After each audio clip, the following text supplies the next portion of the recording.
Now here's my favorite maneuver when it comes to starting colts, and I think it's the most important thing to prepare your horse before you ride him. It's the backup. Now a lot of people don't like to put steering or even a snaffle bit in their horse's mouth before they ride him, but I do. And we're going to show you everything, every tool in our toolbox here. The backup is really important, and I'll tell you why. If a horse wants to buck, and you've put a backup on him, every time you pick those reins up, that horse is going to think of you, and he's going to pick his shoulders up.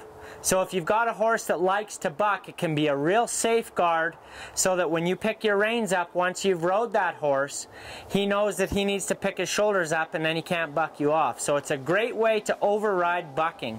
And I'm going to show you how to do a real effective backup on a horse from the ground so that when you get on your colt for the first time on the first day, you're going to have a stop and a backup on your horse, and you'll have more control so that you can stay safe. So I've got my reins in my hand just like I'm going to go get on here. I've got them crossed over each side of Alice. And what I'm going to do is I'm going to stand right on the side of her. I want to make sure before I do this maneuver that she accepts me here standing nice and close to her. So if she's wanting to leave, I need to work on that first. But she's really quiet, so I'm going to show you how we put a great backup on a horse before we ride him. Now, like I said, this maneuver is awesome for teaching your horse to have control before you ride them. Don Murphy taught me this a few years ago when I worked for him down in California. He's a great horseman, and he taught me a lot of really valuable stuff, and this is one of the most valuable things I think he taught me. What you do is you shorten your reins up and you hold them just like how you would if you're riding sitting on her back. And you just apply some pressure. Now, remember we did the backing up in the ground manners. That's the reason why we did it. We did it to unlock her legs so she understands what backing up is. And now we're going to add a snaffle bit to that maneuver. So what we're going to do is we're going to apply a little bit of pressure with the bridle reins, even pressure from both sides of her mouth with both reins. Now we're going to wait on her just for a second. Now that's all we need. That's just 3 steps. It's really minimal. That's all we need to get this started. Now you're going to see this is the first day this filly's ever had a bridle in her mouth. Tonight she's going to have the bridle in her mouth in the stall while she's in the stall for the night, so tomorrow she's really used to it, so we can maybe put a ride on her. But so that's all we needed, was just those 3 steps. Now you're going to see here I'm going to just pick these reins up again, and I'm going to get 3 more steps or so. Now, of course, her face is up in the air, and she's fighting me a little bit. That's fine. I'm not too worried about that.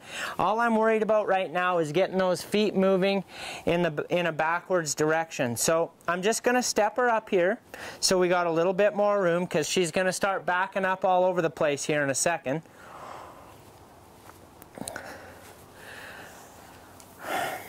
Now, if they don't want to move their feet, if they just want to stand there and not move at all, something you can do is motivate them to move their feet by just tickling them on the ankle with your right hand boot. Now, we're just going to get a couple of steps at a time. The reason that they're stiff or pulling on your hands is because the feet aren't moving where the reins are asking them to go. So as she started moving her feet, she started getting softer here in the pull. So the key is to have the feet moving and the pull will get soft. So what we're going to do is we're going to actually back this filly up, and you're going to see in a few minutes how soft of a backup you can put on a horse before you ever get on them.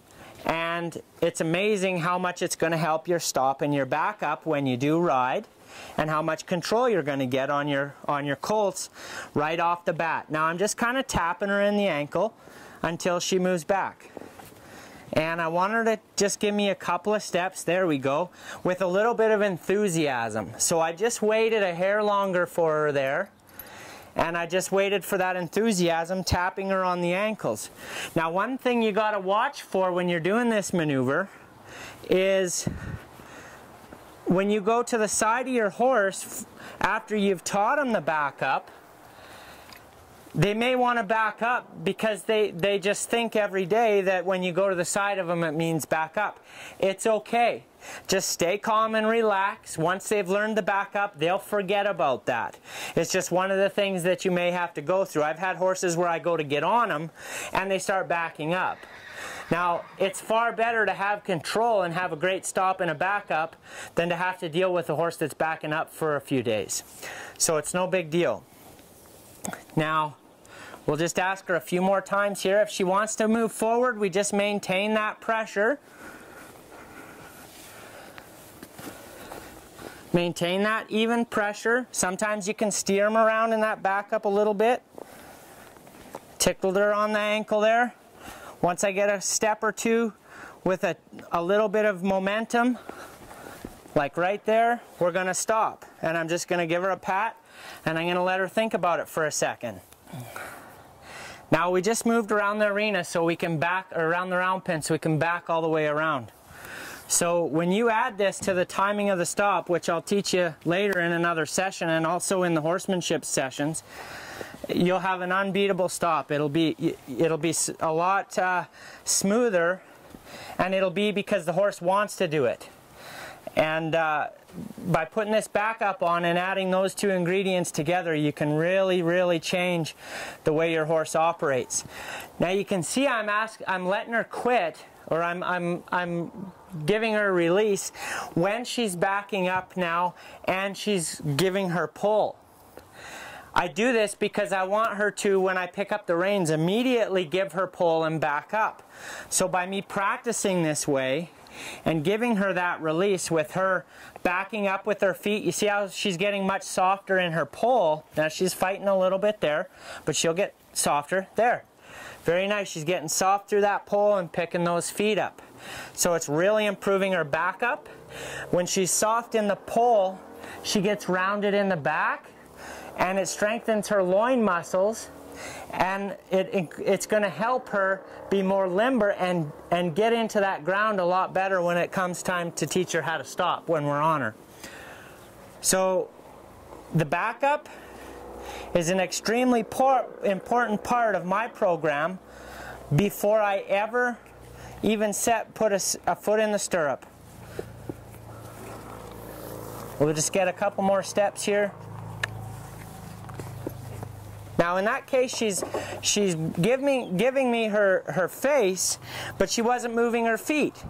So all I had to do was just tickle her on the ankle with my foot, and it encourages her to pick up her feet, so she backs up bridled. Now you'll see tomorrow, before we ride this filly, how this backup, she'll be backing up so fast you won't believe it. Now that's a really good backup for her first day, so we're just going to leave her there, and that's a great maneuver backing up before you ever get in the saddle.